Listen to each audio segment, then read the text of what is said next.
वो फट्टा नोटबुक या किताब रखने के लिए है। अगर किताब खुली होगी, सीधी होगी, बच्चे आमतौर पे बुक को फोल्ड कर लेते हैं ऐसे, उससे भी लिखाई खराब होती है। बच्चे की कॉपी बुक है, खुली होनी चाहिए सीधी और फट्टे पे रखी होनी चाहिए। बच्चे का आसन सही होगा तो सुलेख सुधरेगा। उसके बाद तीसरा पॉइंट अपना है कि जो बच्चे के हाथ में इंस्ट्रूमेंट है, मैडम जी थोड़ा सा, अब उसकी मोटाई पे निर्भर करता है बच्चे की लिखाई कैसी आएगी।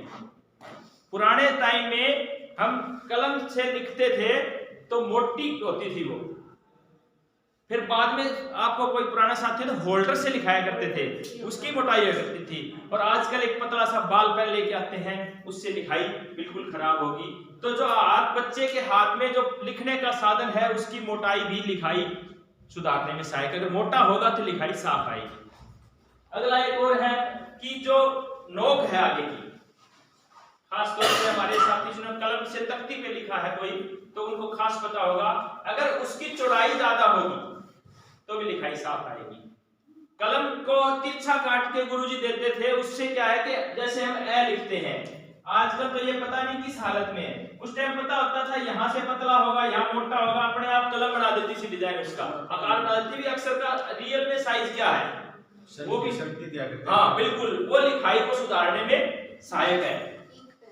अगला एक और मैंने जो अनुभव किया कि शीर्ष रेखा, सबसे पहले बच्चा शीर्ष रेखा लगाए, और हम क्या करते हैं बाद में लगाते हैं, वो भी लिखाई गड़बड़ का सबसे बड़ा कारण है। मेरे पास इंटर्न के बच्चे आए थे, मैं कह चलो बोले हमारे को लिखना नहीं आ रहा, धांगड़ की बात है, मैं तुम चलो मैं सिखाता हूँ।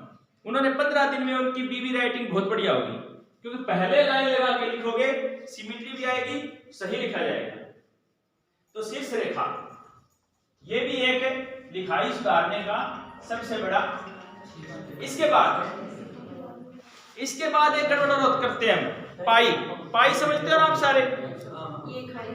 हाँ, हम अक्सर लिखते समय पाई को बाद में लगाते हैं, पहले शीर्ष रेखा उसके बाद पाई। अगर शीर्ष रेखा लगाने के बाद पाई लगाएंगे तो लिखाई साफ आएगी जी, हिंदी में मैं गारंटी देता हूं इस बात की। पहले शीर्ष रेखा उसके बाद पाई और फिर आप अक्षर लिखो। आमतौर पे जो आधी पाई होती है उसको हमेशा ही लास्ट में लगाते हैं, इसलिए है ड सब में गड़बड़ होती है। आप पहले उसकी आधी पाई लगाओ फिर लिखो, बिल्कुल सही लिखा जाएगा। एक हमारी जो लिखाई है हम सभी गड़बड़ करते हैं कि ये जो जैसे मैं का ये है, ये पूरा भरा होना चाहिए, ये है असली, हम यहाँ पे भी लिखाई सुधरेगी। अगर ड लिख रहे हो तो ये ऐसे होना चाहिए, न कि ऐसे हो। अपनी आदत नहीं है सर, ये वैसे आ जाता है वो। सवाल ये था कि लिखाई बच्चों कैसे सुधारें, तो प्रयास हो सकता है अपना। इसके बाद सबसे बड़ी गड़बड़ होती है मात्रा। हम मात्रा कहां लगाते हैं? मात्रा हमेशा ही पाई पे लगेगी। अगर मात्रा साइड डबल मात्रा है, साइड में भी ऊपर है, तो मात्रा वाली पाई पे ही मात्रा लगेगी। लिखाई सुधारने का एक तरीका है कि बच्चे को बताए कि यहाँ पे लिख रहे हो गो, तो ये पाई पे ही आएगा, ये भी लिखाई सुधारने में सहायक है। मात्रा झुकी भी हो सर, झुकी भी थोड़ी। अगली बात है कि मात्रा आमतौर पे हम ये लगाते हैं, अगर मात्रा ऊपर खुली वाली हो तो और लिखाई साफ आएगी। ये भी आप प्रयोग करके देखिएगा। सही कौन से होते हैं? दोनों एक बात है जी। कंप्यूटर वाली आजकल ये ले रहा है, कंप्यूटर ये लेता है, सारे कंप्यूटर के साथ चल रहे हैं, क्योंकि ये जो विसर्ग लगाने वाली बात सर कह रहे थे, आधी मात्रा लगाने वाली, ये सारे कंप्यूटर राजा की मेहरबानी है, वो उठाता नहीं है, बहुत मुश्किल उठाता है। कंट्रोल दबा दबा के, शिफ्ट दबा दबा के उठाना पड़ता है, इसलिए कहता सीधा उठा छोड़ो उसको, पीछा छूटेगा, स्पीड तेज बढ़ेगी। जितनी भी है, पहले पत्थर लिखते थे, बीच में साइड में लिखते थे, कंप्यूटर ने कहा जी मेरे से बार बार आगे टक टक टक नहीं हो रहा, तो सारे शुरू में ले लो।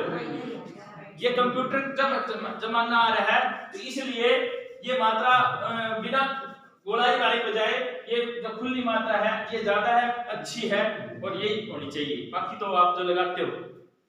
इसके अलावा और लिखाई में 6-7 जो पॉइंट मैंने बताए हैं, इसके बारे में हम थोड़ा प्रयास करेंगे, लिखाई सुधरेगी।